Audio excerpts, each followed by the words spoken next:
Italy's Prime Minister has told the BBC that the European Union risks failing as a project in the coronavirus crisis. Giuseppe Conte says the EU must act in an adequate and coordinated way to help countries worst hit by the virus.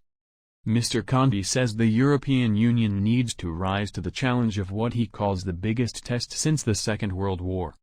This was his first interview with the UK broadcast media since the pandemic exploded in Italy 7 weeks ago.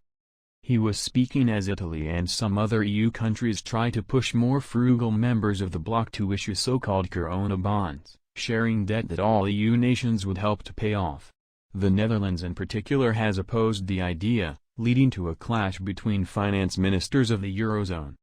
The Italian Prime Minister told the BBC that Europe's leaders were facing an appointment with history that they could not miss. If we do not seize the opportunity to put new life into the European project, the risk of failure is real.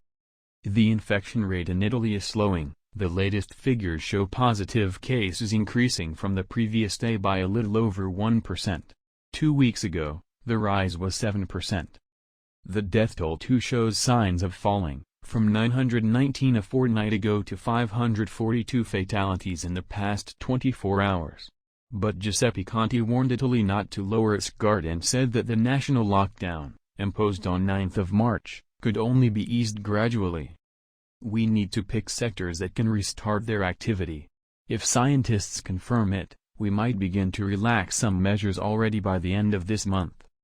Mr. Conte has won plaudits for his government's handling of the crisis. A recent poll by Demos showed his approval rating surging from 46% to 71%. But critics contend that the restrictions announced in the first few days were slow and piecemeal. He initially resisted a push by some politicians in Lombardy, the northern region worst hit by the outbreak, to impose tighter measures more quickly. When a delegation from the Chinese Red Cross came to Milan in mid-March, they lambasted what they saw as Italy's lax lockdown.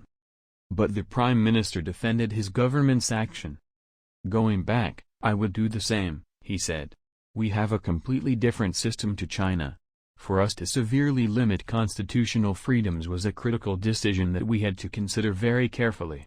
If I had suggested a lockdown or limits on constitutional rights at the start, when there were the first clusters, people would have taken me for a madman.